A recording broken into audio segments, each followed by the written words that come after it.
Whew, well, welcome to winter.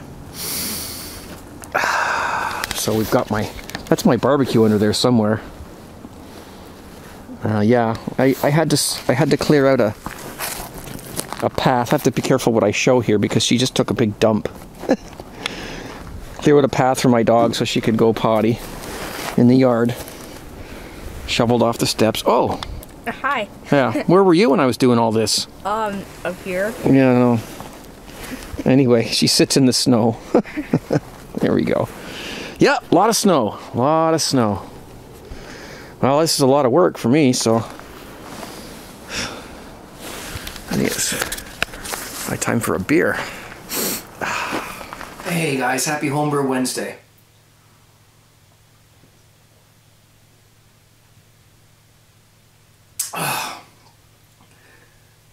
This is good. I do this beer a lot. This is one I've talked about many times. It's a Cooper's IPA.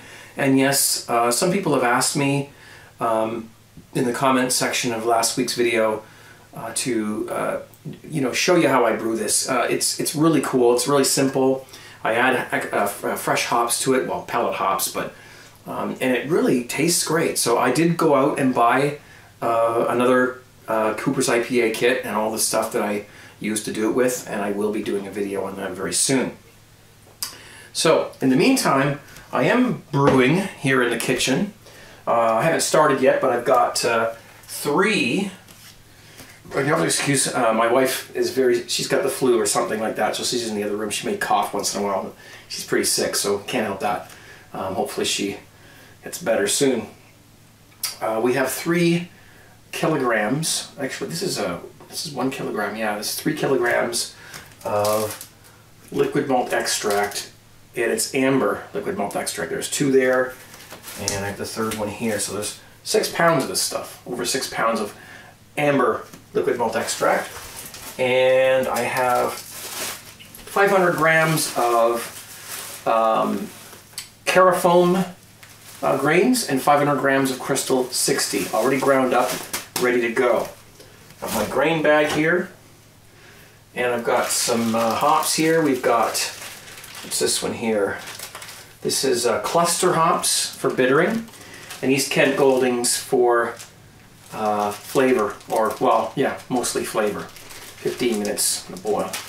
So if you guys can tell me what that's going to equate to, I'll tell you what, this is the recipe that I got from my homebrew supplier, and it's supposed to be a Kilkenny brew. So this is the recipe they gave me. I don't know, I've never tasted a Kilkenny beer before, so I have no idea what it tastes like, but we're going to give this a shot. When I'm done this video, I'm going to get started and brew this up. And I'll shoot some video for you as well for next week so you can see parts of it, and then we'll do a taste test. So that's what we've got here. Now, it's a partial extract beer. So, as you know, I've got the liquid malt extract here, so I'm avoiding the need to do a mash, which is time-saving. It doesn't mean I'm not going to do all-grain beer again. It just means that this particular brew, I wanted to do it this way because it's, it doesn't take quite as long. If I like the beer that I get out of it, then I'll endeavor to do an all-grain version of it, and that will be very interesting to see how that turns out. So in the meantime, I do have some viewer questions from last week. And I'm still drinking, a Cooper's IPA. I've done it with Cascade hops. I've done it with Halto hops. This one is done with Citra hops. So I've been, trying different hops with the same exact, procedure to see what the difference is. It depends on what you do, but you get basically the same results. And it's good beer. I like it. It's a quick fix. It gets you get your pipeline moving,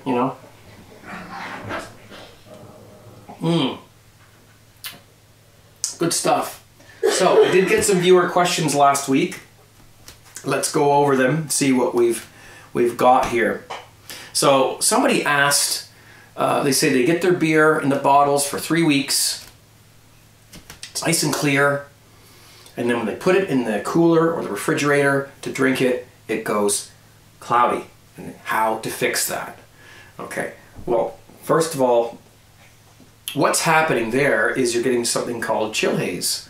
And you know what? I have to admit, I don't know the exact explanation. Maybe somebody can comment down in the comments there. When you chill your beer, it goes hazy because of the proteins. Is that right? But it's common, and it happens. It happens to all of us. So there's nothing wrong with the beer. And how to fix it? Well, that gets complicated. My advice to you would be, don't worry so much about how clear your beer is. My you know, whole motto here is I don't care if my beer is perfectly clear. The beer industry, you know, the big beer companies, the big corporations, they filter their beer. So when you buy that beer, if you do happen to pour it into a glass, it is crystal clear. It's aesthetically pleasing. It's visually orgasmic, if you will, if I can use that word on this video. You know, it looks fantastic because it's so clear. But that's not how beer really is. We don't all have the ability to filter our beer. So when you make your home brew, you really have to get used to the idea it's not going to be clear. Look at my beer. Does that look clear to you? Okay. I can see through it, but it's not perfectly clear. Do I care? No, I don't. It makes no difference to the flavor of the beer, as far as I'm concerned, and as far as a lot of people are concerned. Homebrew is not, you don't have the same equipment at your disposal as the big breweries do. So you can't always get that. And if you filter your beer, you're going to lose your yeast. You're not going to get carbonation. It's a whole different, you know, kind of a different process when you're doing it at home than if you're doing it in a big factory. So, you know, really, I can't stress this enough, and I've said this before, my advice really is let go of the clear aspect of beer. Forget about the fact that you like it to be clear. Forget about that. Your friends are going to look at it and go, ew, you know, what's that? You're just telling it's homebrew. Homebrew isn't clear all the time. Sometimes it is, sometimes it isn't. If you don't like the fact that it's cloudy, close your eyes.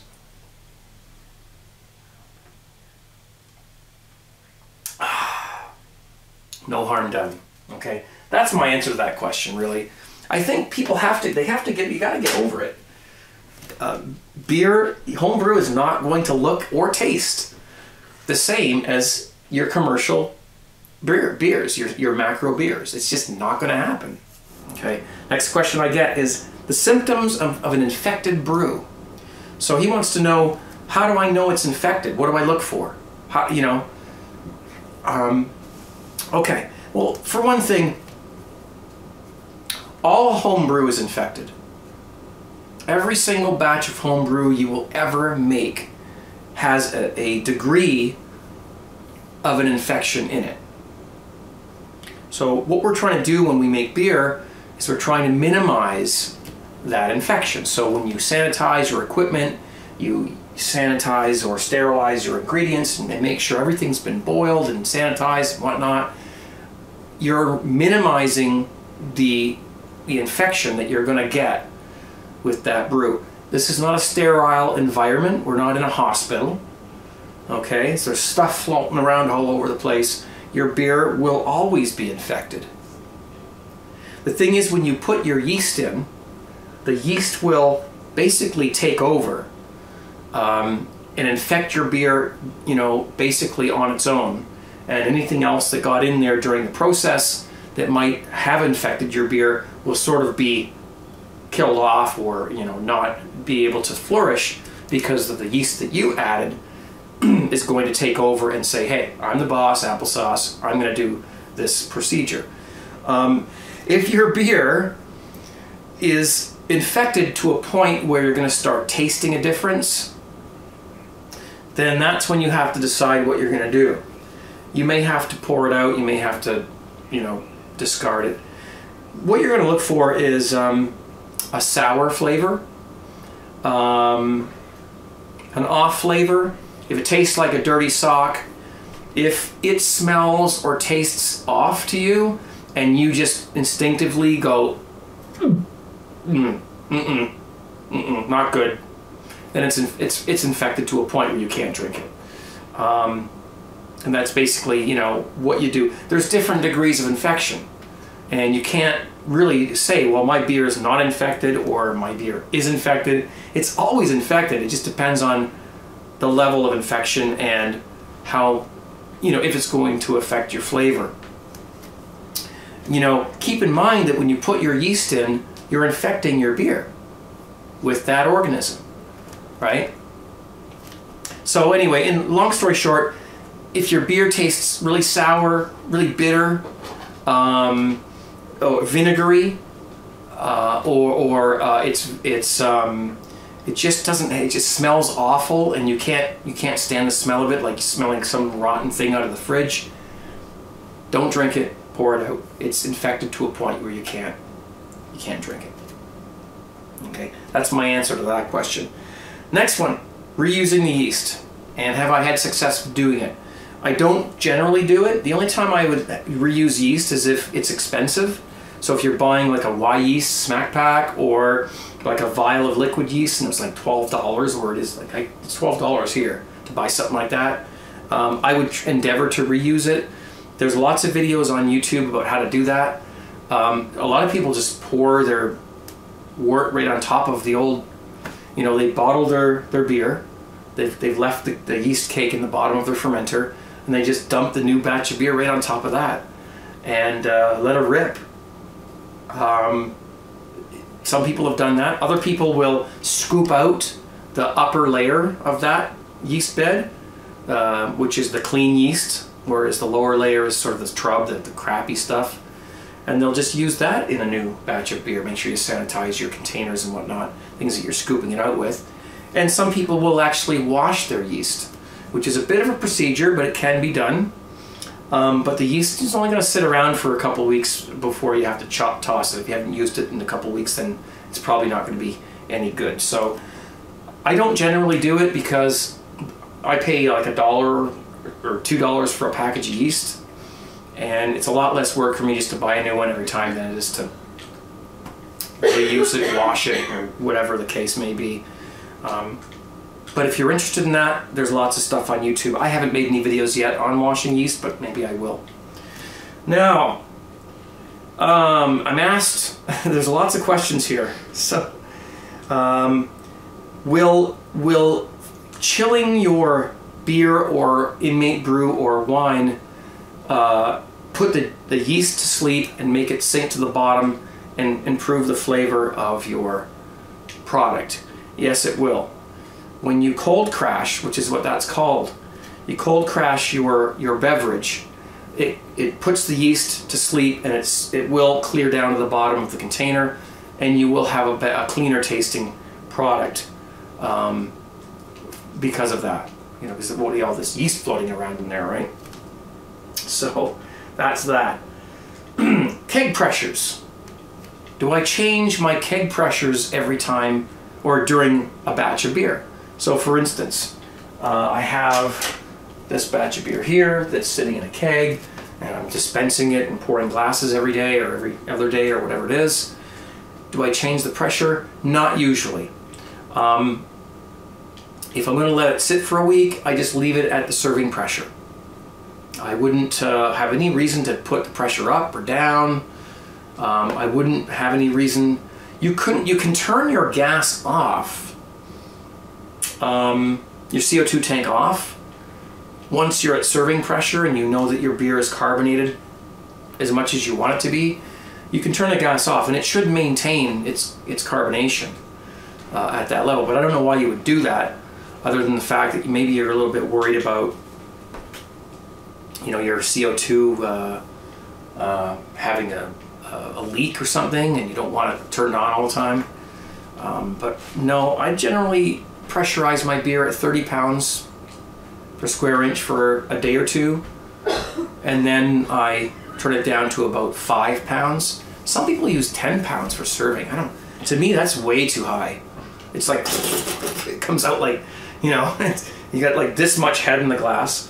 I use 5 pounds, and it comes out nice and smooth. You have to figure out what works for you. But no, I don't change it after that. I don't see a reason to mess with it. What else we got here? How you guys doing out there? You having a beer? Post a comment down here what kind of beer you're drinking while you're watching this video. I get a lot of questions, where do I get this? Where do I get that? Where can I get a Cooper's kit? Where can I get a keg? Where can I get this or that? You guys have to understand that I live where I live, and I don't know where you can get stuff. If you live where I live, I can tell you where to get it, but you know, people are asking these questions like they're over in Europe or in you know, Timbuktu, and they're saying, you know, where do I get my stuff, or where can I get one of these things? And there's no way I can answer that because I don't live where you live. You have to do that research on your own.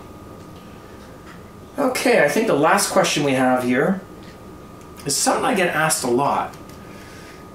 People are brewing beer and wine, and they're asking me if they can use the same fermenter for both. So you brew a batch of beer in a fermenter, you brew a batch of wine in a fermenter, same fermenter, you know. My practice is that no, I don't use the same fermenters for beer and wine. You could probably be okay going from using a fermenter for wine and then using it for beer with no problems. But then when you go back to the wine could pick up some of the flavors of the beer. You've got your hops in there, your malts, pretty strong flavors going on with this beer stuff, and you wouldn't want to carry that over into your wine. Now, I don't know, where I live, fermenters are $10. So if you're going to do beer and wine, get yourself a secondary, you know, another fermenter. Not a secondary, but another fermenter. You don't want to mix this stuff together. Use separate ones for your beer and your wine. Everything else, the stir sticks, the tubing and all that, you can use for both, it doesn't matter. But the fermenter itself, where the stuff's going to be sitting there for a week or two or longer, you don't want to be, especially if it's plastic. If it's glass, well, no problem. You can use it for anything, anytime, anywhere. Glass does not absorb flavors or aromas or anything like that. But when you're talking about plastic fermenters, don't interchange them between beer and wine. And that's it. I think that's all the questions I have. Yes, it is, for this week. I hope I probably missed some, and I'm sorry if I did.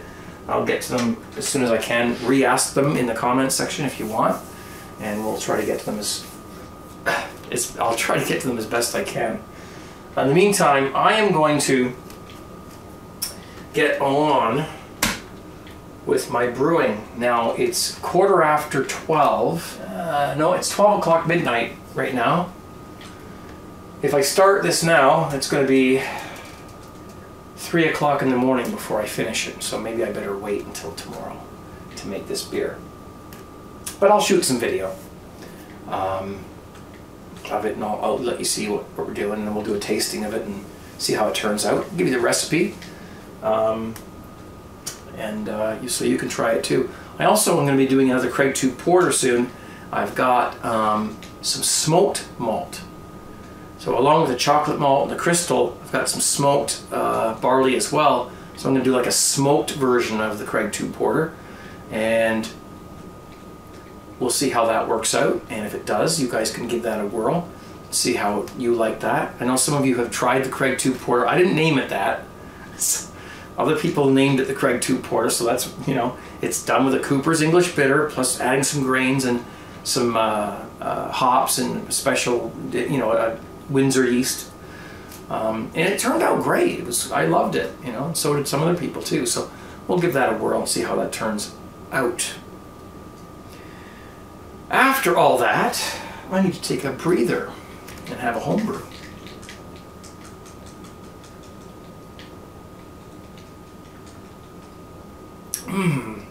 I forgot to write one of the questions down. I did get a question about head and lacing, or head at least.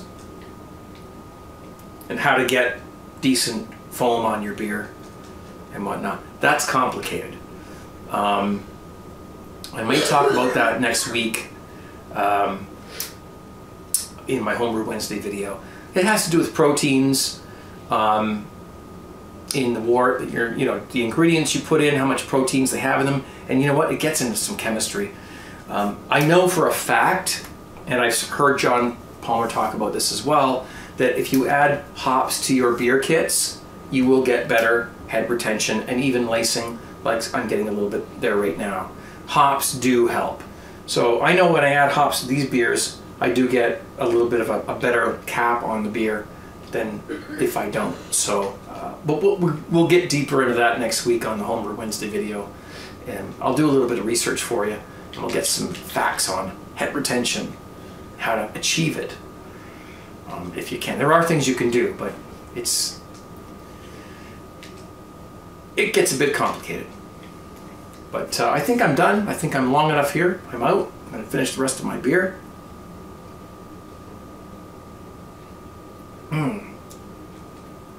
It's good. Well, thanks for watching, guys. I hope you enjoyed that. I do the FAQs or the questions every week or most weeks. I hope that answers your questions. I hope that educates you and helps you with your brewing endeavors. And I know for me, when I get questions, a lot of times I might look up the answers myself and learn things as well. So we're all learning the process, and that's a good thing. But I'm out of here. I gotta release my family from being quiet. I said, shh, I'm shooting a video, be quiet. But that's okay. Cheers, guys. Thanks for watching, and we'll see you Friday, and we'll see you on the next video. Take care. Thanks for watching.